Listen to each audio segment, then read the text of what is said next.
2017. I'm the director of the Academy of Cleaning Excellence here in Orlando. Every afternoon on Friday, there's 3 words on which I focus. Those 3 words: healthy, positive, and proactive. Now, this afternoon, my regular guest speaker, Darrel Hicks, is back with us again. And I've known Darrel long enough to know that he's going to be talking about cleaning for health in some way, somehow, some fashion. Now, even I had to kind of stop and think about when Darrel told me the topic of his conversation today with me: restroom unmentionables. Now, I had to ask specifically, what are you talking about, Darrel? And he said, specifically, this disposal of hygiene products in the feminine restroom.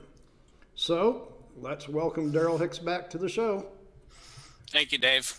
Darrel, I got to tell you, if the audience hasn't seen you before and heard your message, they're probably wondering right now, who is this guy and why should I listen to him? So you're going to have to update our new guest and why you're somebody to listen to when we talk about restroom unmentionables. Yeah, Dave, I have over 35 years of experience, leading the environmental services departments in hospitals. And so I have this passion for cleaning for health because I know that cleaning for appearance only is chasing fool's gold, and we really need to be targeting cleaning for health. And when you clean for health, then appearances will follow along with that. But one of my pet peeves is restrooms, and I think it's a pet peeve of our society. And because we know that 50% more than 50% of the complaints that your department gets are going to revolve around restroom quality. Yeah, I think our last show that you and I talked about, we talked about the restrooms and some other parts of it, but you were right. This is one of the things we said. 5% of the service area we take care of is the restroom, but yet that's 50% or more of the complaints. And we still haven't gotten this right, apparently. So you're going to talk to us about that thing we don't talk about in the restroom. And you've been with me a number of times, so I think audience also, in case you don't understand this, what EVS means is Darrel ran the Environmental Services Department in a hospital. So this is how the acronyms, if you will, that we use in our business. So that's what EVS means, and that's why he's qualified to talk about cleaning for health. So Darrel, what is this about sanitary and not appearance in the restroom? Well, a while back, I talked to you and your viewers about preventing cross-contamination in restrooms, and I was looking at the issue of from two perspectives. One being the patron using that restroom. This could be men or women. Right. And the other part was the cleaning professionals whose job it is to provide safe, clean, and disinfected restrooms, not just for the patrons who are outside of the building, but also for those who work there.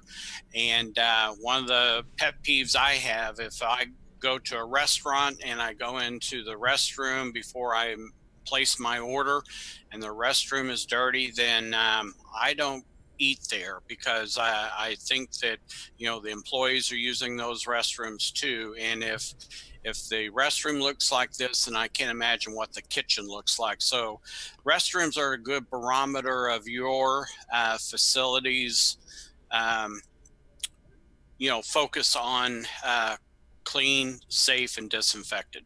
As you say that, I've always had the same philosophy as you did. But, we are an aging society, and I have found myself spending more and more time in healthcare operations. And you know what? I am finding myself going to the restroom in a doctor's office before I actually do things.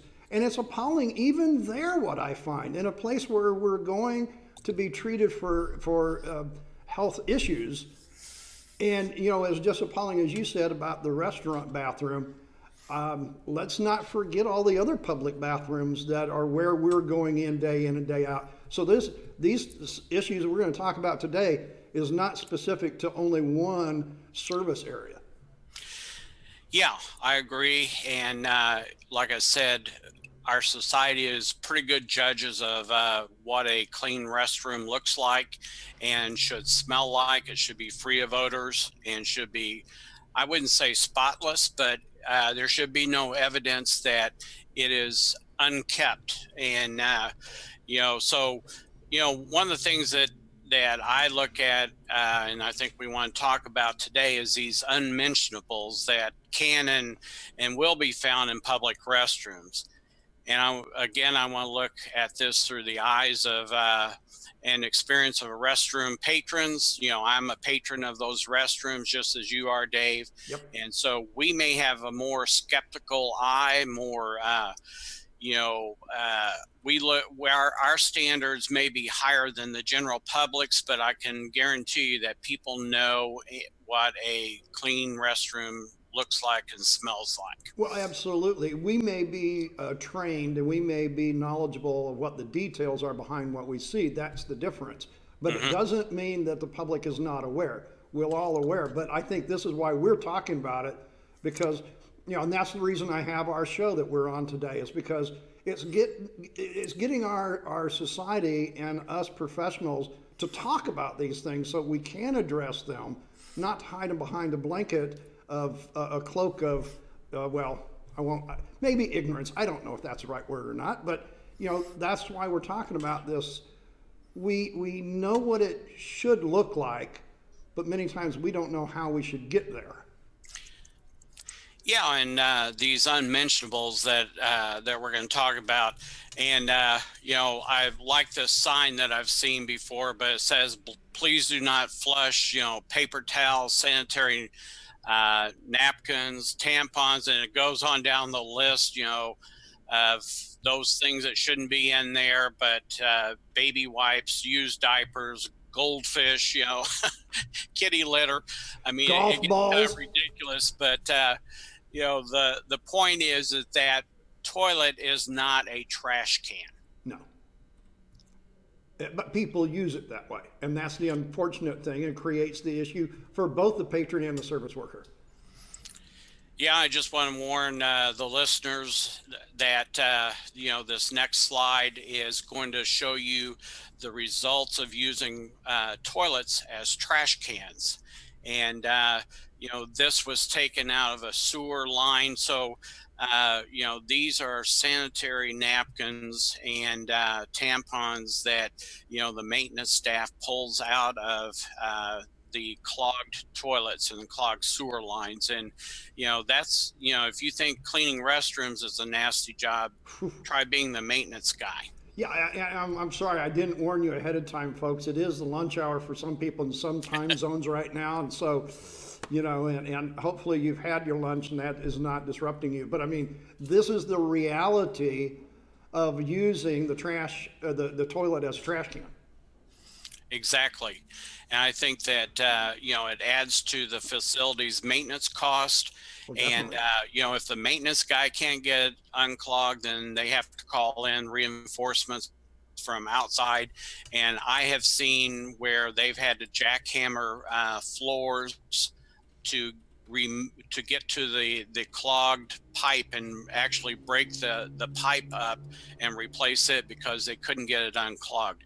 So this can be a huge expense. And another sign that I saw was on the bathroom window or bathroom mirror in a women's restroom, and it says, "Please, ladies, don't flush hygiene products down the toilet. We can't afford the sewer bills." Well, and when we think about the cost of everything that we purchase, every single thing that we as patrons do has an effect on the overall cost and burden to the establishment. So, what you're talking about here is what even the custodial department, the EVS department doesn't see until this happens. And now what we have is a major deficit. Right. And I have been there before where I've, waited to get to the store to go to the restroom. I get to the restroom door and there's a closed sign because the floor is flooded with sewage and they're waiting on the maintenance guy to get there to unclog it. And what are you representing to the public and to those who have to use that restroom, is that you don't have a very good plan for servicing your clientele. And so, we want to keep these sewers free of these products that sometimes get flushed down there, some of these unmentionables. And one of those is diapers. And Dave, you were talking earlier, well, last time that we talked was about baby changing stations. So there's a new federal regulation. Yeah, the new regulation that came out last year at the end of the year, that all federal buildings now have to have a diaper or baby changing station in both gender bathrooms. So if you think that historically, this has always been in the female restroom, now what we're having as service workers, now we're going to have this inflow of these diapers. And are we prepared for the disposal? Are we prepared for the increase in serviceability? And what are those? And I think when we were talking about this, you brought up some other things that, quite frankly, I wasn't even thinking about. Yeah, one of the things is these baby changing stations or diaper changing stations can impede the handicap accessibility. So if you're an ADA compliant facility, then you have to maintain that pathway for wheelchairs to get in and out of those restrooms. And so you can't have a diaper changing station right there in the pathway of handicapped patrons coming in to use that restroom or employees. Well, so and then to your other point is we've got to have some place to put the used items once it's done. So that's another thing in a way. Yeah.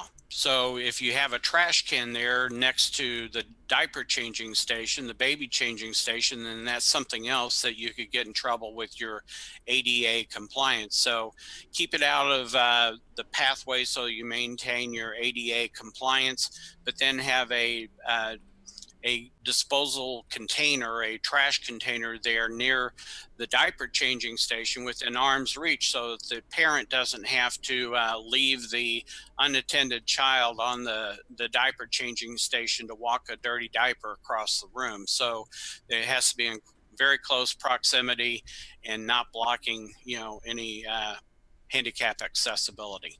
Now, I don't want to go there too far because I know that both Darrel and I have talked about this. We're both on the not on the baby end of our years. Let's just say it that way.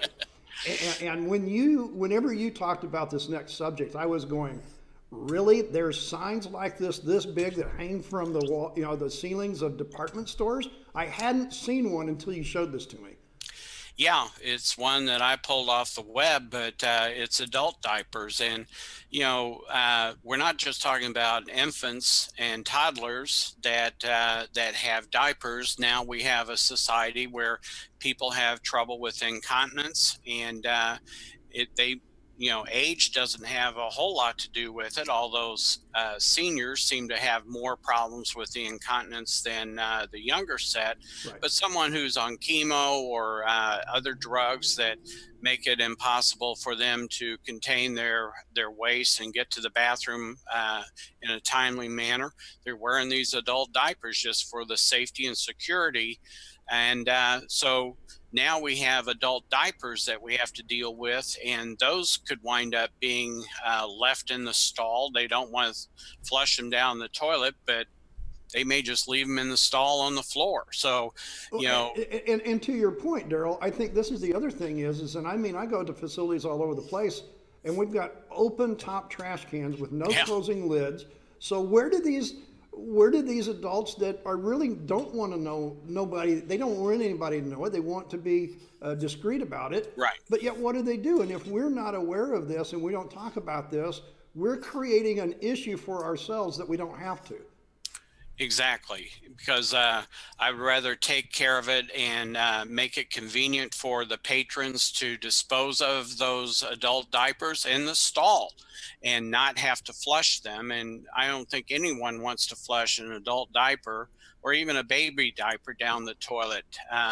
But if we don't provide for the proper disposal, and as you said, in the privacy of that restroom stall is where it ought to be, and not have to walk out after using the restroom and then carry this adult diaper with other people looking at you. So we need to provide disposal in the stalls. And I know that the audience probably right now, you're probably thinking, oh gosh, these guys are talking about adding more things and doing more things. And unfortunately, folks, people are doing this. This is what is already going on. All that we're saying is you have to wake up that this is what's happening. And if we don't address it, it's just going to get worse. And that 5% area is going to continue to be our 50% problem. So I think this whole issue doesn't stop here, Darrel, because we're just talking about at the point of use. We're not talking about at the point of, well, you said life and longevity. I'm not sure I'm going to go with you on that one. No, we have to create sustainability in our environment. And so whether it's baby diapers or adult diapers, those have an end of life, once they leave our facility. And so there are, mountains being created in our sanitary landfills of these diapers. And these diapers take 30 to 40 years to disintegrate. And so, as a society, I think that this is something that, we have to be cognizant of, that it's not just while it's in our facility, but as it leaves in the truck, and where does it go to die.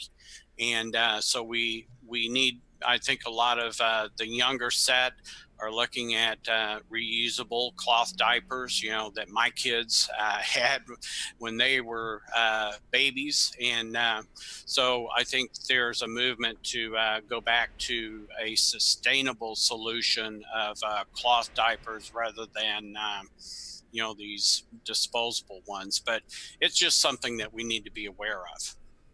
All right. A huge problem. You're not going to stop there. I know you, Darrel. That's not the unmentionable that is going to, I mean, although these are, but I think we also said feminine hygiene. So I think that's our next point. Yeah, the traditional one that you and I have seen in our careers and still see today is what I call the tin hut that sits on the floor, and two different stalls can drop their feminine hygiene products into either side of it, but you have to touch the swivel door. And oftentimes you wind up with contaminated outsides of these containers that don't get routinely cleaned and disinfected. And then this thing sitting on the floor, and how do you really mop underneath it? You got to pick it up, and then what do? Hold it in one hand while you mop the floor. So it winds up getting shoved around, and it's over in one stall and it needs to be available for the other stall. So it just creates problems for the cleaning staff. Hey, I can guarantee you, I never picked up the tin hut. I just used the mop and moved it around and slopped dirty water all over the outside of it for months on end. I mean, and that's what everybody does. But hey, I wanted to ask you a question too, Darrel. Who actually cleans the inside of them? Well, therein lies a problem with not just cross-contamination, but also odor problems. And this being, I said, a tin hut, it's a steel product, and with moisture and what have you from mopping and what have you, you wind up with a rusty interior, and it could be the source of odors that so routinely those things don't get cleaned on the inside. They barely get cleaned on the outside. So it is a problem. And I don't want to get too graphic with it for the audience, but please understand, folks, it may be a sensitive issue, but it is real. This is what we in the cleaning industry and the maintenance industry deal with. And, the thing about it is what these disposed of products are wrapped in are not meant to be a protection wrap. Right. They're an absorbent as well. And so when you throw all of this in there, the leakage inside that galvanized container needs to be cleaned and sanitized on a regular basis. Hey, I mean, I've been doing this for a lot of years, and I can guarantee you I have seen literally hundreds of thousands of times that thing got moved around and never sanitized in the inside. But yet we have protocol for the ones that's out by the trash door that simply got paper and soda in it. Right. You know, and so, you know, what's the next solution? Because Dad said never bring up a problem, but have we even got the problem addressed? Yeah, this is the next level up, and it's a wall-mounted disposal container. But then we have these wax-lined paper sacks that get put inside that wall-mounted container. And this is another step. I don't know of a liner that will go into that tin hut, because you can't put a small trash bag in there, because you know the size and configuration, the geometrics of that container don't allow for a plastic liner to be put in there. And as far as I know, there aren't any paper containers, disposable containers. But here's another solution, that these are wax lined so that you don't get the liquid seepage into the container. But Dave, you know, from your experience, that this too can be a problem with these sacks. Well, you know, the only reason I say it's a move up is because it's off of the floor, and now Right. I'm not, you know, getting that issue. But still, the issue exists, and these wax paper bags, you know, there's many custodians out there that they just don't even bother with them because they don't work. They don't open up fully, and when the user disposes product in there, she's not actually getting it in the bag, and so therefore you've got the bag collapsed and all the stuff is there. And I don't care who's servicing it, what gender is servicing it, nobody wants to touch it, so they wait till it gets completely full. And now what we have is we have a hygiene and odor issue that's been going on there for days, if not weeks. And so I say it's a step up only because it's off the floor. Yeah, but there's a better solution. And so that is the next photo that you have of this, actually providing a small plastic liner that, you know, women can put these waste products into, and then drop them into a container. And this one is a floor mounted, which we talked about the problems with the tin huts, but here's another one on the floor, and you know, you're going to have to mop around it and push it around with a mop when you're in there. So I'm not a big proponent of this as a viable solution, but it's another solution, and we continually get better with these products. And the next one is, go ahead. If I can, Darrell, the two things I do like about this is now I have a sizable container that I can put a plastic can liner in. Right. And most of these that I've seen are foot operated, so I'm not having to touch the lid. Right. And they are generally some type of a washable material that doesn't promote rust, and they're easier to sanitize and keep tidy. I think those are the plus points for this. Right. And I think you had also mentioned earlier that, you know, there's other types of items that we bring into the toilet compartment that aren't just the hygiene items, feminine hygiene items, but, you know, men are actually bringing in wipes to wipe things down, their hands, the surfaces. We don't want that going down the toilet either.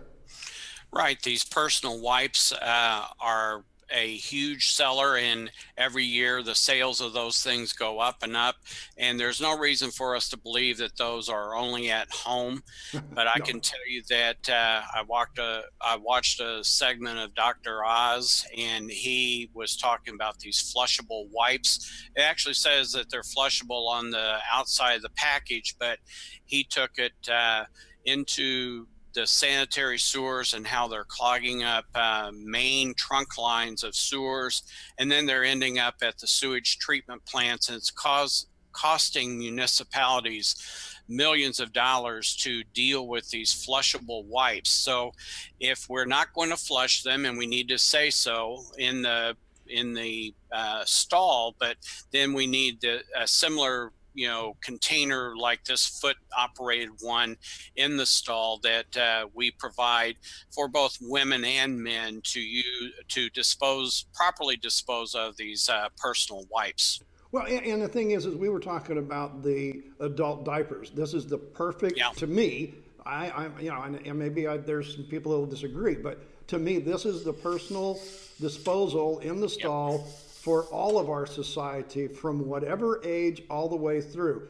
You know, and I hate to keep saying this, but we're talking about unmentionable stuff.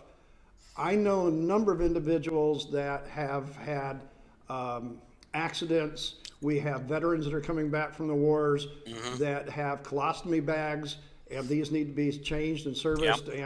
And we have all kinds of other medical issues that, in the privacy of that stall, these are the things that we have to take care of. And by affording our patrons the ability of dignity while they're in there, I mean, to me, this is a very small thing to do for this part of our society that is ever growing. Yeah, and you don't want to embarrass that person that has the colostomy bag or has the adult diapers to walk out of the stall and have to walk across the room and drop it into the regular waste. So this provides them dignity and privacy to dispose of those things. But we need to think of the person that's using that stall. So let's finish this up with what we were talking about, because, you know, women, they've always had this problem of this discreetness, and I think it's time to address that. Yeah, and here's, pardon the pun, but it's a sensible solution where the plastic liner that these products, maxi pads and tampons get dropped into, but then there's a plastic, you know, so it's a double bagging. You put the waste into this pink bag that then, and then on the right there, that's actually a deodorizer, and these bags are deodorized too. They have a kind of a baby powder smell. So, you know, whenever they're put into the disposal container, then it's double bag. You have the plastic bag and the waste liner, you know, the waste container, but you also put the product into a bag. So a lot less opportunity for the inside of that container to get saturated with, you know, blood or other products. Well, and I think that's what we were talking about before, Darrell. The double bagging that you're mentioning here, it actually gives hygiene to the user that has to go through this. It also then gives us odor control and hygiene for the disposal. But then when the service patron comes, or the service worker comes along, now they have a way to take care of that in a very professional manner, if I can say that. Sure.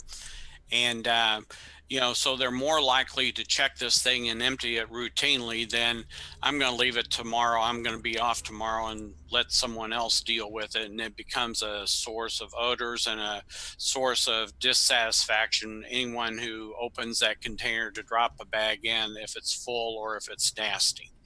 Now, folks, our show is called Beyond Clean with Dave for a reason, and this is, I should say, hey, you know what? I just thought of something. Maybe it should be Beyond Clean with D&D now whenever you're on the show. There you go. I want my headliner too. I thought you might. You know, here's the thing is you've heard the show now a couple last weeks. We were talking about things that were completely outside of the cleaning. I don't know. Maybe we delved a little too far into the toilet and the bathroom today. I don't know. But you tell me. I know that you've had this one little picture, and I got to tell you, I laugh every time I see it, Darrell. But let's close up this whole thing, if you will. I mean, I know we got a little hot and heavy on it, but it is a subject that I'm glad you brought up. Yeah, and you know, a happy toilet is a toilet that doesn't have these unmentionables constantly being disposed of in it, that causes these sewer problems for maintenance and an expense, but it also provides for safe, clean, sanitary restroom environment that makes the patrons happy and those professional cleaners as well. So all in all, it's a win-win with all three.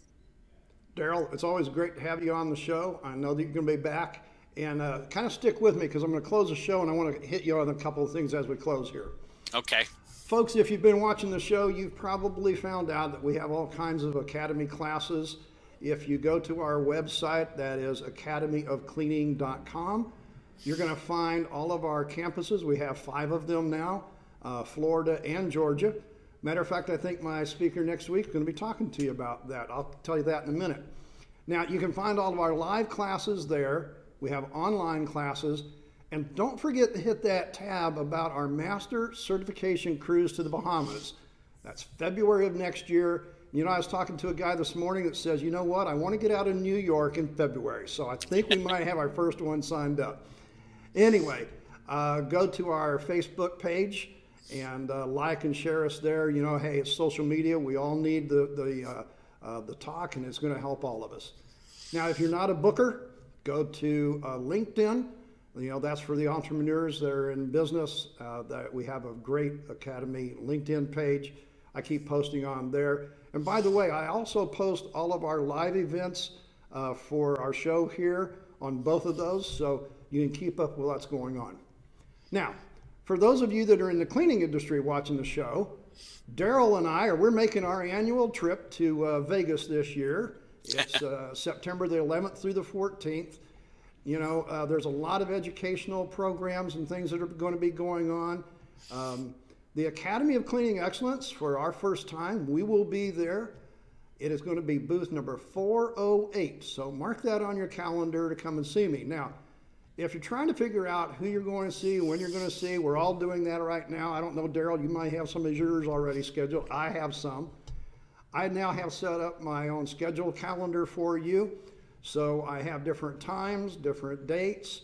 So you can go to my calendar for scheduling, and you can schedule to meet with me right there on the showroom floor. I'd suggest that you do that now because my dance card's probably going to fill up pretty quick. Now, as I said, next Friday, my guest speaker is going to be Brian. He is the facilitator at our ACE campus in Atlanta. Now, we're going to be talking about the difference between education and hands-on training. And we're going to be talking about hard floors because we're going to actually be doing one of our events with him here in a couple of weeks. So stay tuned for that. He'll be talking about that next week. So, right here, Friday afternoons, live from Orlando, I'm Dave Thompson. Keep changing your future. Keep those changes healthy, positive, and proactive. And remember my mantra, I am a janitor and I save lives. We'll catch you next week.